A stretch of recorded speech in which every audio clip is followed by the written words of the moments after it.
नमस्कार, स्वागत है आपका आरपीडी न्यूज चैनल में। बांसवाड़ा जिले की पंचायत समिति बागीदोरा की लैम्स बड़ौदिया के नवनिर्वाचित अध्यक्ष रुपेंग भाई पटेल से आरपीडी न्यूज टीम की खास मुलाकात। अध्यक्ष ने बताया कि लैम्स द्वारा मिलने वाली हर योजनाओं का अपने किसानों तक पहुंचाना ही मेरा विशेष कार्य रहेगा। तो आइए जानते हैं स्वादाता बीरबल कड़वा के साथ अध्यक्ष रुपेंग भाई पटेल से अपने किसानों के प्रति विचारों को। आरपीडी न्यूज़ से मैं बीरबल कड़वा और आज हम पहुंचे हैं बड़ौदिया लैम्स के जो नवनिर्वाचित अध्यक्ष हैं रुपेंग भाई पाटीदार, उनसे रूबरू होने जा रहे हैं। गांव की जनता ने, गांव के लोगों ने, गांव के किसानों ने, 36 कौमों ने इनको निर्विरोध चुना है। सबसे एक ऐतिहासिक जो मिसाल कायम की है बड़ौदिया लैम्स ने अपने ज़िले के अंदर। अब इनसे रूबरू हो रहे हैं कि किसानों के क्या मुद्दे हैं, इनका पुराना राजनीतिक कैरियर के बारे में जानेंगे और सरकार से इनकी क्या मांग है। तो करते हैं बातचीत। सबसे पहले अध्यक्ष महोदय बहुत बहुत बधाई हो आपको। आपको बताइए जी, तो सबसे पहले मैं बधाई यह भी देना चाहूँगा कि आपके यहाँ पे एक नया उदाहरण देखने को मिला, जो बड़ौदिया लैम्स के अंदर बिना किसी राजनीतिक भेदभाव के बीजेपी कांग्रेस ने होके एक व्यक्तिगत एकजुट होके आपको अध्यक्ष चुना है निर्विरोध चुना। जी जी। तो अब आपके क्या मुद्दे हैं? पहले भी किसी पद पे रहे हैं, राजनीतिक या कोई सामाजिक सरोकार भूमिका रही, या पहली बार किसानों से जुड़ा हुआ है? नहीं, किसानों के साथ जुड़े हुए हैं शुरू से ही, लेकिन राजनीति का तो मेरा ये पहला मौका है। जी जी। अब बिना किसी राजनीतिक भेदभाव के काम करवाएंगे? बिल्कुल जी बिल्कुल। तो अभी आपके लगभग 60 प्लस एज हैं, बहुत से जिंदगी के 70 प्लस है, जिंदगी के बहुत से उतार चढ़ाव देखे हैं, बहुत प्रकार से आपने नज़दीकी से खेती को भी, किसानों से भी आप हमेशा टच रहे हैं। क्या समस्या आती है अपने, अगर लैम्स की बात करते हैं विशेष तौर से अपने बड़ौदिया लैम्स है, तो यहाँ किस प्रकार की समस्या है और सरकार से आपकी क्या मांग है? हमारे यहाँ समस्या साहब, मेन समस्या तो हमें खाद की। जी जी। पहले जी यूरिया और डीएपी दोनों की। जी हम जब लेने के लिए जाते हैं समय पर मिलता नहीं है। जी जी। पहली बात तो। दूसरी बात फिर जो है मिलता है तो आगे पीछे हो जाता है। तो हमारा मतलब नीति वही होगी कि वो समय पर मिले जी जी। और समय पर हर चीज़ उपस्थित है। आपके हिसाब से क्या कमी रहती है? अब तक आपने ये कंडीशन देखी है लैम्सों की, कभी सरकार के पास स्टॉक की कमी रहती है तो कभी अपने लैम्स में, और वो ही खाद अपने को जो डीलर है, जो प्राइवेट डीलर है, वहाँ मिल जाती है, और वो भी ब्लैक में, यानी कालाबाजारी का किसान, और 500 रुपये प्रति बैग के हिसाब से किसानों को लाना पड़ता है। सही है साहब। वो जो है वो कालाबाजारी तो करते ही हैं प्राइवेट डीलर।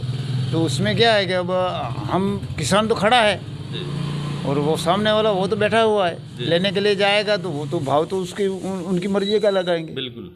और हम जब वो चाहते हैं कि भाई हमको हमारे फायदे, किसान को फ़ायदा हो, उस हिसाब से मिलना चाहिए, लेकिन उस समय पर उपलब्ध होता है तो मिलता है। क्या मानते हो, सरकार की कमी मानते हो? सहकारिता के क्षेत्र में सरकार बड़े बड़े वादे कर रही है कि हम किसानों के लिए करते हैं, वो करते हैं। सरकार की कमी तो वैसे तो नहीं है जी।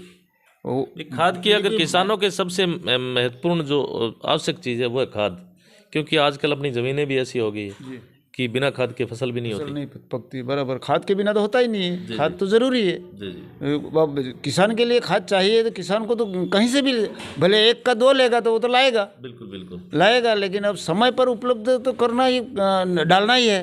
तो समय पर नहीं लाएगा तो फिर वो तो सरकार से ये आपकी मांग है कि समय पर सरकार से तो यही मांगे कि हमको समय पर वो हर चीज़ उपलब्ध हो गए, जी जी, ताकि कालाबाजारी का मतलब हाँ नहीं होना पड़े। जी। इसके अलावा क्या कहना चाहेंगे अपने, विशेष तौर से अब की बार बारिश हुई है इस क्षेत्र के अंदर, तो कितना नुकसान हुआ है? नुकसान तो काफ़ी हुआ सब। नुकसान तो मतलब जैसे कि अब किसान तो फसल कटी हुई है, कटी हुई फसल है, कहीं निकालने के लिए जा रहे हैं तो पानी गिर गया, वो फिर मतलब जो साधन मतलब नहीं चलेंगे, नहीं मिलेंगे, तो बरसात में तो हमें तो किसान तो परेशान ही है। जी जी। आप यहाँ के उप सरपंच है, अपने अगर बात करते हैं तो सब क्या मांग है आपकी और कितना नुकसान हुआ है? समय पे ये फसल बीमा, एक तो जैसे लैम्स द्वारा जो फसल बीमा 3 बार जो फसल बीमा तो कट रहा है काश्तकारों का, उसके बाद अलावा वो फसल बीमा मिल नहीं रहा है। जैसे अऋणी ऋणी जो लोग हमारे हैं, आज भी मतलब वो स्थिति हमारे मतलब लैंप्स की साफ नहीं हो पाई है कि अऋणी कौन है, पात्र कौन है और ऋणी कौन है। उनकी कोई भी आज तक जो 6 से 7 साल हो गए, मतलब उसमें से कभी भी अभी तक कोई मतलब जिनको मिल रहा है उनको मिल रहा है, जिनको नहीं मिल रहा है इनको कोई नहीं दे रहा। मतलब ये लैंप्स की व्यवस्था है, मैनेजर और जो व्यवस्थापक हैं वो क्या कर रहे हैं। लैंप्स अध्यक्ष जी हैं वो भी मतलब जो भूतपूर्व पहले थे, अभी तो वर्तमान ये हैं, भूतपूर्व जो उन्होंने क्या किया, हमारा सिर्फ काश्तकारों के लिए कोई आज तक कुछ फायदा नहीं हुआ है। अब क्या मांग है अपने यहाँ, कितने % नुकसान है और सरकार से क्या मांग है? अभी तो नुकसान फसलों का तो बहुत नुकसान है, फसलों का बीमा तो कट ही रहा है, हर साल कट रहा है। अभी नुकसान ज़्यादा हो गया, अब क्या सरकार क्या दे रही है जो सरकार देगी उसके हिसाब से व्यवस्था होगी। ये कह सकते हैं वोटों की राजनीति खाली? नहीं, ये वोटों की राजनीति नहीं है सर, मतलब हम तो किसान ही। सरकार से यहाँ से वोट बंटोर लिए जाते हैं, बड़े बड़े वादे करते हैं, वादे करके ना वो मतलब हाँ ये कह सकते हैं, बड़े बड़े वादे करके ना वोट बंटोर लिए जाते हैं, बाकी काम धरातल पे कोई काम नहीं हो रहा था किसानों के लिए। वो बात कुल मिला के यहाँ उचित मुआवजा मिलना चाहिए सरकार। हाँ बिल्कुल उचित मुआवजा मिलना चाहिए, काश्तकारों को नुकसान ज़्यादा ही है यहाँ पे। नहीं मिलता, वो क्यों नहीं मिल रहा है, हमारा कहना यही है, क्यों नहीं मिलता है। जैसे कि फसल का बीमा कट रहा है, बीमा भर रहे हैं, वो क्यों नहीं आ रहा है। एक सबसे बड़ी बात बाबूजी आती है कि यहाँ पे अगर बात करते हैं अपने KCC लिमिट, किसानों की जो लिमिट बनती है MCL, वो बहुत कम है। सरकार भी बड़े वादे करती है कि हम 1,50,000 देते हैं, और वैसे किसानों को मानते हैं लैंप्स है किसानों का मंदिर है हकीकत रूप वैसे देखा जाए, और किसानों को मजबूर होकर बैंकों के चक्कर निकालने पड़ते हैं। क्यों नहीं यह व्यवस्था लैंप्स में हो? ये व्यवस्था होनी चाहिए लैंप्स में, बिल्कुल होनी चाहिए, और उसका मतलब MCL में बढ़ाना चाहिए। जो कि मतलब अभी वर्तमान में जो उन्होंने दे रखा है वो कम है, बहुत कम है, नहीं के बराबर यूँ कहो तो माना जाए, तो उसको बढ़ाना ज़रूरी है। तो सरकार से अपील है हमारी कि ये बड़ा है। इसके अलावा किस प्रकार की सुविधा होनी चाहिए अपने लैंप्स? हर प्रकार की सुविधा लैंप्स में, अगर सुविधा आगे से मिल रही है तो मतलब किसान को तो फायदा दिलाना चाहिए। उप सरपंच साहब, अपने बात करते हैं अपने इस क्षेत्र की, तो DAP यूरिया किसान बहुत ज़्यादा डालते हैं, ज़मीनें केमिकल हो गई, बीमारियां फैल रही है, ज़मीनें भी खराब हो रही है। सरकार को इस पे ध्यान देना चाहिए, ऑर्गेनिक खेती को बढ़ावा देने की। सरकार तो सर दे रही है, अब तो काश्तकार को एक्टिव होना ज़रूरी है इस मामले में, क्योंकि सरकार नैनो यूरिया जैसे अभी दे रही है, गवर्नमेंट उनके काम। नैनो भी कहीं ना कहीं केमिकल तो है ही उसमें केमिकल तो है, बाकी कहीं कहीं बेनिफिट भी सर है कुछ, तो गवर्नमेंट इफ्को कंपनी जैसे आपने नैनो का नाम लिया, ये भी हमने सुना कि लैंप्सों के अंदर खाद के साथ में एक नैनो लेना दिया जाता है, नैनो को दिया जाता है, वो काश्तकारों को इसलिए दिया जाता है जेब पे तो भारी पड़ता है। हाँ भारी तो पड़ता है सर, भारी तो पड़ता है, बाकी कम से कम वो रासायनिक ने जो दवाइयाँ डाल रहे हैं, रासायनिक यूरिया DAP डाल रहे हैं, उससे तो अच्छा है कि कहीं कहीं केमिकल इसमें कम है।